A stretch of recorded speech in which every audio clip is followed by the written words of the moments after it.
Idealism, Module 1, Group Epsilon, Letitia McCullough, Joni McKinney, Amanda Rangel, and Valerie Thomas. The aim of education is to discover and develop each individual's abilities and full moral excellence in order to better serve society. As Osmond stated on page 20, idealists generally agree that education should not only stress development of the mind, but also encourage students to focus on all things of lasting value. We are not only teaching children content, but we are also shaping young people into our idea of what we want our future to be.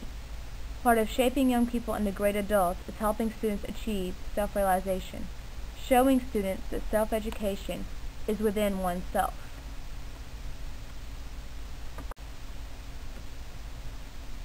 The idealist curricula emphasizes those subjects of the mind such as literature, history, philosophy, and religion. Idealists also favor a holistic learning.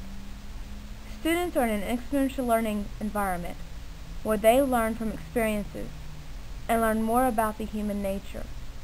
Students aren't just asked to memorize and recall information. They are taught how to think and how to question things in order to seek the truth.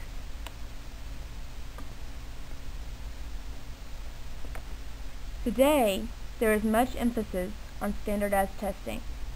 There is a constant argument on whether teachers are teaching the content or teaching to the test. The theory is, if teachers are teaching the content and the essential knowledge and skills that is required of both of them and the students, then the students should be successful on the standardized test.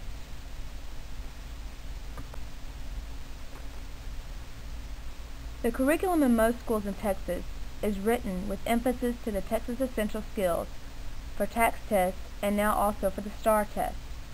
There is more pressure on schools now to do well on these state-mandated exams.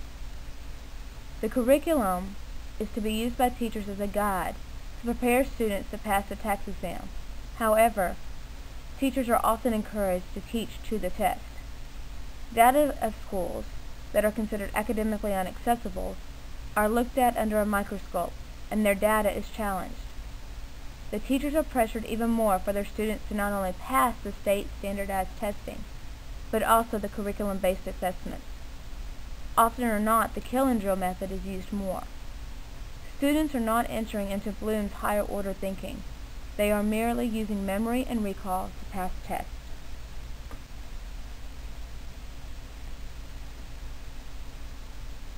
Teaching methods focus on mastery of facts and basic skills through demonstration and recitation. Students are at the bottom of Bloom's taxonomy, even though the state tests are designed to have students use their higher order skills. A common problem is teachers are required to cover units according to the district-made timelines, regardless if students lack understanding. School districts are expecting teachers to teach on a timeline and for that timeline to fit every student, as opposed to teaching to the student's needs and mastery. Therefore, we have many students who are lacking in understanding in the content. The curriculum is going so fast that the students are not only not mastering the material, but are not developing the skills and knowledge to apply higher order thinking.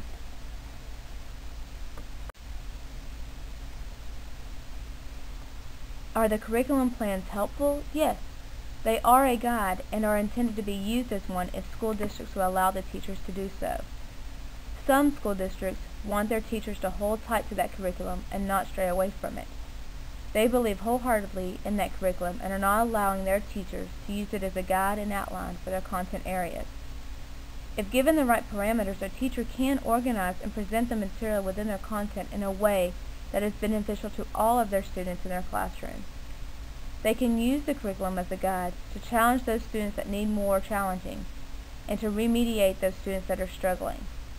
With this guide, they can focus on helping students develop and apply those critical thinking skills that they will need on tests and in real-life situations.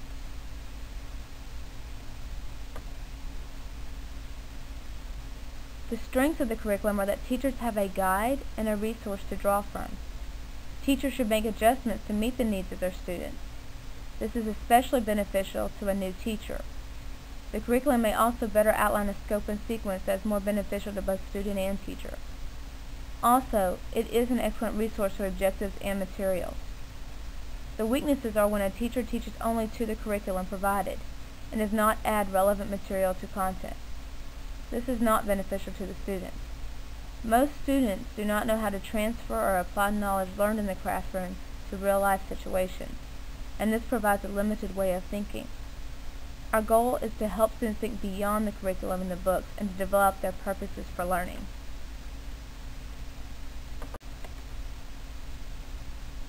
Teachers should not be pressured to teach to a test such as TAKS or STAR.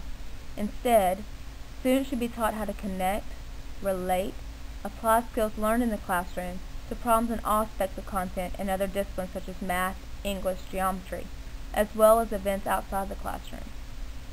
The curriculum should give broad topics for the teacher to cover and expand on in the classroom.